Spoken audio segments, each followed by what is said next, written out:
Hello guys. അപ്പോൾ കഴിഞ്ഞ കൊല്ലം നമ്മൾ മാരത്തോണിൽ പോയ ഒരു വീഡിയോ ഞാൻ അപ്ലോഡ് ചെയ്തിട്ടുണ്ടായിരുന്നു. അപ്പോൾ ഞാൻ വിചാരിച്ചു ഈ കൊല്ലമാണെങ്കിലും ഇങ്ങനെ ഒരു വീഡിയോ ചെയ്യാം. അപ്പോൾ ഞാൻ ഷോർട്ടായിട്ട് ചെയ്യണമെന്നാണ് വിചാരിച്ചിട്ടുണ്ടായിരുന്നത്. പക്ഷേ ഞാൻ വിചാരിച്ചു ഇതൊക്കെ കാണുമ്പോൾ പിന്നീട് കാണുമ്പോൾ ഒരു ഓർമ്മയല്ലേ. അപ്പോൾ നമ്മുടെ ലിറ്റിൽ മില്ലേനിയത്തിൻ്റെ ഒരു മാരത്തോൺ പരിപാടിയാണ്. അപ്പോൾ ഇത് ഇവർ കഴിഞ്ഞ കൊല്ലം വെച്ചിട്ടുണ്ടായിരുന്നു. കഴിഞ്ഞ കൊല്ലം നല്ല ഇവർ റെഗുലർലി വെക്കാറുണ്ട് എല്ലാ കൊല്ലം. ഒരു 2017 മറ്റോ PT ഉഷയൊക്കെയാണ് കേട്ടോ വന്നിട്ടായിരുന്നു ഇവരുടെ ഗസ്റ്റായിട്ട്. അപ്പോൾ ഇത്തവണ വരുന്നത് നയൻ മോങ്കി, അതായത് ഒരു വിക്കറ്റ് കീപ്പർ ഉണ്ടായിരുന്നു പണ്ട്, സൗരവ് ഗാംഗുലിയും അതുപോലെ തന്നെ സച്ചിൻ ടെണ്ടുൽക്കറൊക്കെ കളിക്കുമ്പോൾ കുറേ പേർക്കൊക്കെ അറിയുന്നുണ്ടാവും. അപ്പോൾ എനിക്കറിയുന്നുണ്ടായിരുന്നു കേട്ടോ. എന്ന് വെച്ചാൽ ആ സമയത്ത് ഞാൻ എല്ലാ ക്രിക്കറ്റും, അതായത് എല്ലാ മാച്ചൊക്കെ ഇരുന്ന് കാണാറുണ്ട്, കുത്തിപ്പിടിച്ചിരുന്നിട്ടായിരുന്നു. എനിക്ക് സൗരവ് ഗാംഗുലിനെ ഭയങ്കര ഇഷ്ടമായിരുന്നു.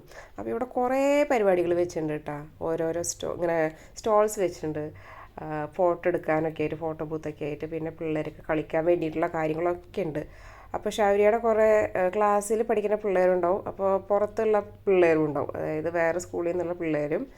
ഒരു 10 ഏജ് ഗ്രൂപ്പ് വരെയാണെന്ന് തോന്നുന്നു ഇതിൽ പാർട്ടിസിപ്പേഷൻ. അങ്ങനെ എല്ലാവരും വരുന്നുണ്ട് കേട്ടോ. അപ്പോൾ ഇവിടെ ഇനോഗ്രേഷൻ പരിപാടി നടക്കുകയാണ്. അതിനിടയ്ക്ക് ഞങ്ങൾ സെൽഫി ഇങ്ങനെ റൗണ്ടായിട്ട് കറങ്ങണ സെൽഫിയിൽ അവിടെ കെയൂർ പോയിട്ട് ക്യൂ നിന്ന്. അപ്പോൾ അവിടെ ഭയങ്കര ക്യൂ ആയിരുന്നു. അപ്പോൾ കെയൂർ പറഞ്ഞു നിങ്ങൾ പോയിട്ട് വേറെ ആക്ടിവിറ്റീസൊക്കെ ചെയ്തോ. അപ്പോൾ ഞങ്ങൾ ജമ്പിങ് ചെയ്തു. അതുപോലെ തന്നെ ലെൻസ് കാർട്ടിൻ്റെ അല്ല, ഒപ്റ്റിക് ഹൗസിൻ്റെ ഒരു പ്രൊമോഷണലായിട്ടുള്ളൊരു ഫോട്ടോ ബൂത്ത് ഉണ്ടായിരുന്നു, അവിടെ പോയിട്ട് ചെയ്തു. അതിനിടയ്ക്ക് എൻ്റെ ഒരു ഫ്രണ്ട് വന്നു, അവരുടെ കൂടെ നമ്മൾ സൂംബ ചെയ്തു. സൂംബ കെയറും എല്ലാവരും ചെയ്തു കേട്ടോ.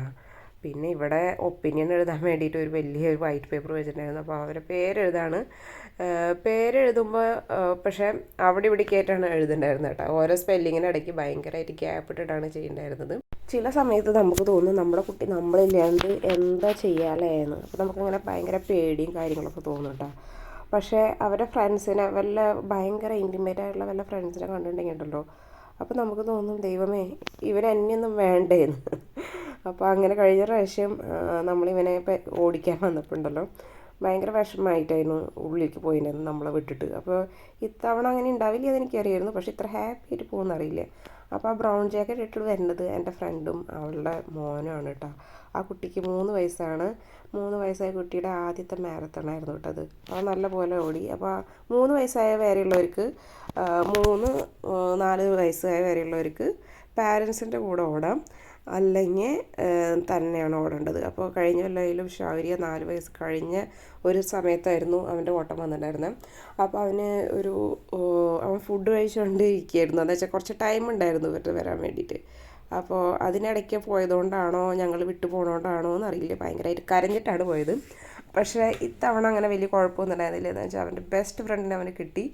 അപ്പോൾ അത് കിട്ടിയപ്പോൾ ആ കുട്ടിക്കാണെങ്കിൽ അവൻ്റെ അമ്മേനെയും വേണ്ട, ഇവനെയാണെങ്കിൽ എന്നെയും വേണ്ട എന്നുള്ളൊരു ലെവലിലെത്തി. അപ്പോൾ അവൻ്റെ അമ്മ പറയായിരുന്നു ഡേ കെയറിൽ ഇവർ 2 പേരും ഒരുമിച്ചാണ്. അപ്പോൾ കാലത്ത് ഒരു 9 മണി തൊട്ട് ഏകദേശം 5 മണി വരെ ഒരുമിച്ചാണ്. പിന്നെ 6 മണിക്കാണ് അവൻ്റെ അമ്മ പിക്ക് ചെയ്യണമെന്ന് പറഞ്ഞു. അപ്പോൾ ഭയങ്കര ഇമോഷണൽ ബ്ലാക്ക് മെയിലിംഗ് ആണ്. ഇപ്പോൾ പോകണ്ട, എനിക്ക് അമ്മേരുടെ അടുത്ത് ഇരുന്നാൽ മതി. അപ്പോൾ അവർക്ക് വലിയൊരു ബുട്ടിക്കിൻ്റെ കടയാണ്. അപ്പോൾ ആ കുട്ടീനെ അവൻ്റെ അമ്മ അവിടെയാണ് ഇരുത്താൻ പോകുന്നത്. അതായത് ക്ലാസ് കഴിഞ്ഞിട്ടുണ്ടെങ്കിൽ കൊണ്ടുപോകുമെന്ന് പറഞ്ഞു. അപ്പോൾ ഈ ആഴ്ച തൊട്ട് അവനുണ്ടാവില്ല എന്ന് പറഞ്ഞു. അത് കഴിഞ്ഞപ്പോൾ എനിക്കൊരു പേടി പോലെ തോന്നി, ഇനി ഇവന് ഡേ കെയറിൽ വല്ല പ്രശ്നം ഉണ്ടാവുമെന്ന്. പക്ഷേ വലിയ കുഴപ്പമൊന്നുമില്ല. പിന്നെ മൺഡേ വന്നപ്പോഴായാലും ഭയങ്കരമായിട്ട് ഹാപ്പി ആയിട്ടാണ് കേട്ടോ അവരുണ്ടായിരുന്നത്. അപ്പോൾ ഒരു കുഴപ്പമൊന്നുമില്ല എന്ന് മനസ്സിലായി. അവർ കിട്ടുന്ന ആൾക്കാർ, അതായത് ആരാണോ കൂടെ ഉള്ളത് അവരുടെ കൂടെ എൻജോയ് ചെയ്യുന്നത് മനസ്സിലായി. അപ്പോൾ നമ്മുടെ പുത്രൻ മെഡൽ കൊണ്ട് വന്നിരിക്കുകയാണ്. അപ്പോൾ ഇവർ ഈ ഗ്രൂപ്പിൽ നിങ്ങൾക്ക് മനസ്സിലായിട്ടുണ്ടാവും 5 ഇയേഴ്സ് തൊട്ട് 7.5 വരെയുള്ള പിള്ളേരായിരുന്നു. അപ്പോൾ വലിയ പിള്ളേരാണ് ആദ്യം ഓടി വന്നിരുന്നത്. ചെറിയ പിള്ളേർ ഓടിയിട്ടുണ്ടായിരുന്നു, പക്ഷേ സാധാരണ നിങ്ങൾ കാണുമ്പോൾ ആദ്യം വന്നവർക്ക് വലിയ പിള്ളേരായിരുന്നു. പിന്നെ ശൗര്യനെ പോലെയുള്ള കുഞ്ഞു പിള്ളേർ വന്നത്. അങ്ങനെ അവർ ടാറ്റു ചെയ്ത് ഭയങ്കര ഹാപ്പിയായി. അത് ഓടി വരണമ്പോൾ നമുക്ക് മെൻ്റലി ഭയങ്കര സന്തോഷമായിരിക്കും കേട്ടോ.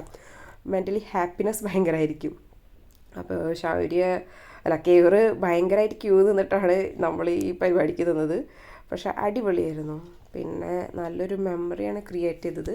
ഇതിൻ്റെ ചാർജസ് എന്ന് പറഞ്ഞാൽ 800 റുപ്പീസായിരുന്നു. പക്ഷേ 800 റുപ്പീസ് വർത്തായിട്ടുള്ളൊരു പരിപാടിയായിരുന്നു. ഇതാണ് കേട്ടോ ഷൗര്യയുടെ ഫ്രണ്ട്സൊക്കെ. പിന്നെ എൻ്റെ ഫ്രണ്ടിൻ്റെ ഫാമിലിയുടെ കൂടെയും പിക്സ് എടുത്തിട്ട് അവസാനിപ്പിച്ച ഈ പരിപാടി.